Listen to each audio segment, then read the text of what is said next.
आप सभी को जय मसीह की दोस्तों। आज की इस वीडियो में दोस्तों फिर से हम एक बार और परमेश्वर के एक ऐसे महान दास के विषय में बात करने जा रहे हैं जिनका जीवन प्रार्थना का जीवन था, जिनके प्रार्थना का प्रभाव इतना ज़्यादा था कि आत्मिक जगत में हड़कंप मच जाता था।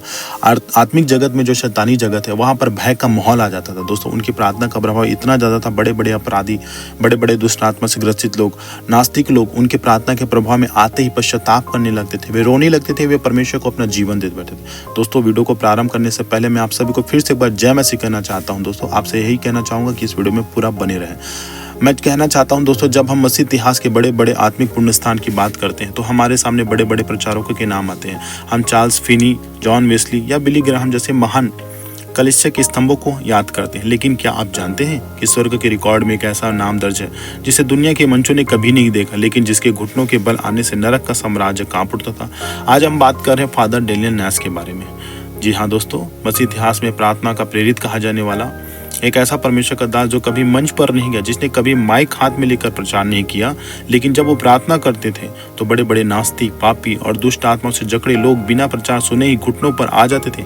आइए आज उनके उस गुप्त सामर्थ्य और तकलीफ से भरे जीवन की गहराई में चलते हैं। डेनियल नैस का जन्म 1775 में अमेरिका में हुआ था। उनके जीवन का एक बहुत बड़ा हिस्सा गुमनामी और भयंकर तकलीफों में बीता। शारीरिक रूप से वे हमेशा कमजोर और बीमार रहते थे। उनकी आंखों में एक ऐसी गंभीर बीमारी थी कि वे तेज रोशनी को बर्दाश्त नहीं कर पाते थे। जरा सोचिए, एक ऐसा व्यक्ति जो सूरज की रोशनी या दिए की तेज रोशनी भी देख नहीं पाता था, उसका जीवन कितना कठिन रहा होगा। कलीसियाओं ने उन्हें एक ऐसे ही पास्टर के रूप में रखा तो था, लेकिन 48 साल की उम्र में आते आते उन्हें एक असफल और कमजोर पादरी जानकर कलीसिया से हटा दिया गया। लोग सोचते थे कि यह बीमार और कमजोर व्यक्ति परमेश्वर के किसी काम का नहीं, लेकिन परमेश्वर की सोच इंसानों की सोच से बिल्कुल अलग होती है। जब दुनिया ने उनके लिए सारे दरवाजे बंद कर दिए, तब फादर नैस ने अपने कमरे का दरवाजा बंद कर दिया और स्वर्ग का दरवाजा उनके लिए खुल गया। साल 1824 में उनकी मुलाकात महान उपदेशक चार्ल्स फिनी से हुई। चार्ल्स फिनी ने इस कमजोर व्यक्ति के भीतर छिपे प्रार्थना के उस ज्वालामुखी को पहचान लिया। फादर नैस ने फिनी से कहा, तुम मंच पर जाकर प्रचार करो, मैं तुम्हारे लिए पीछे के कमरे में नरक के द्वारों को हिलाऊंगा। यहाँ से शुरू हुआ फादर नैस का वह अद्भुत प्रार्थना का जीवन। जब भी चार्ल्स फिनी को किसी नए शहर में जाकर क्रूसेड या बड़ी सभा करनी होती थी, तो फादर नैस उस सभा से 3 या 4 हफ्ते पहले ही चुपके से उस शहर में आ पहुंच जाते थे। वे किसी को नहीं बताते थे कि वे कौन हैं। वे किसी गरीब के घर का एक छोटा सा अंधेरा कोना, बेसमेंट या कोई सड़ा हुआ कमरा किराए पर लेते थे जहां रोशनी ना आती हो। वहां वे अकेले अपने घुटनों पर आ जाते थे। उनका प्रार्थना का जीवन कोई साधारण नहीं था। वे केवल शब्द नहीं दोहराते थे, बल्कि आत्माओं की तड़प के कारण उनके भीतर से ऐसी कहराना निकलती थी जिसे पवित्र शास्त्र में रोमियो 8:26 में लिखा हुआ है। इतिहासकार लिखते हैं कि फादर नैस दिन दिन रात भर बिना खाए पिए केवल उस शहर के पापियों के उद्धार के लिए रोते थे। कई बार उनकी प्रार्थना का बोझ इतना भारी होता था कि उनके नाक और मुंह से खून बहने लगता था। वे चिल्लाते थे, हे प्रभु इस शहर को बचा ले, नहीं तो ये लोग नरक की आग में नष्ट हो जाएंगे। उनके मकान मालिक अक्सर गवाही देते थे कि फादर नैस के कमरे से आने वाली प्रार्थना की गूंज से पूरे घर की दीवारें कांपती हुई महसूस होती थी। अजीजों, जब फादर नैस उस अंधेरे कमरे में प्रार्थना के अभिषेक में डूबते थे तो आत्मिक जगत में तहलका मच जाता था। दुष्ट आत्माएं कसकासाने लगती थी। एक बार की घटना है, एक शहर में चार्ल्स फिनी की सभा होने वाली थी। उस शहर में कुछ बहुत सी दुष्ट आत्मा और नास्तिक लोग थे। मसीह सभा के विरोध में लाठियां लेकर सभा को उजाड़ने की धमकी दे रहे थे। उन दुष्ट लोगों के पीछे अंधकार की शक्तियां काम कर रही थी। चार्ल्स फिनी अभी शहर में पहुंचे भी नहीं थे। फादर नैस ने अपने घुटने टेकाए और उस अंधकार की शक्तियों के खिलाफ युद्ध शुरू किया। वे 3 दिन और 3 रात लगातार उपवास में रोते रहे। आत्मिक दुनिया में उस समय कुछ हुआ यह तो कोई नहीं जानता, लेकिन उसका नतीजा सबने देखा।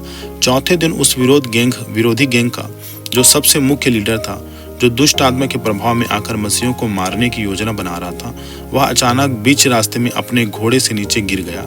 वह जोर जोर से रोने लगा और चिल्लाया, मुझे बचा लो, ईश्वर का क्रोध मुझ पर है। वह व्यक्ति बिना किसी प्रचार के फादर नैस की गुप्त प्रार्थना की सामर्थ्य से टूट चुका था।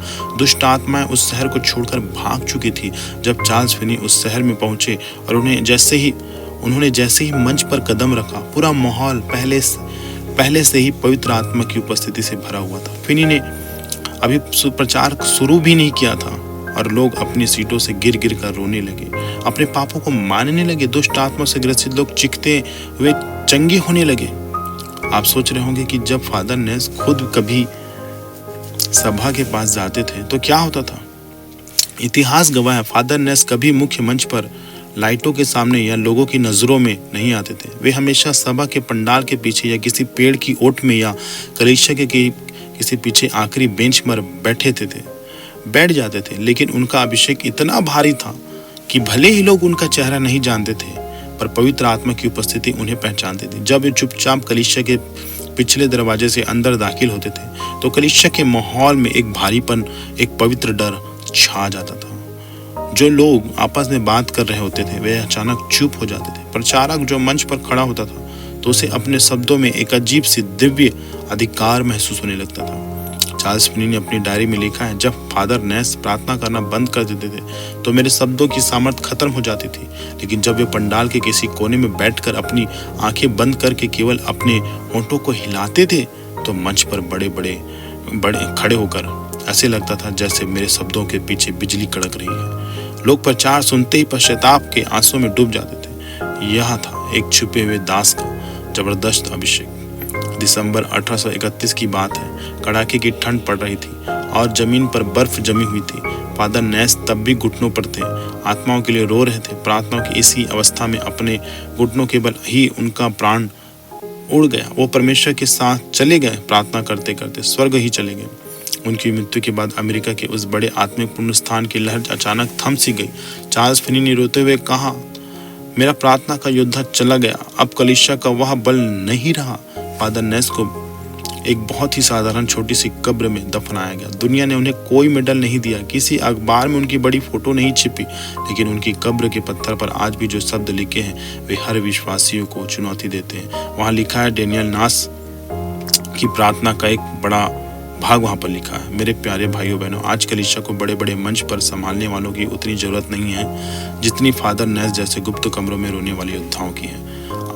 क्या आज आप परमेश्वर से कहेंगे, प्रभु भले ही दुनिया मेरा नाम ना जाने, भले ही कभी मंच पर मैं ना जाऊं, लेकिन मुझे प्रार्थना का वो अभिषेक दे कि मेरे घुटने टेकने से नरक की दीवारें हिल जाएं। आइए हम अपने जीवन को इस महान सेवकाई के लिए समर्पित करें।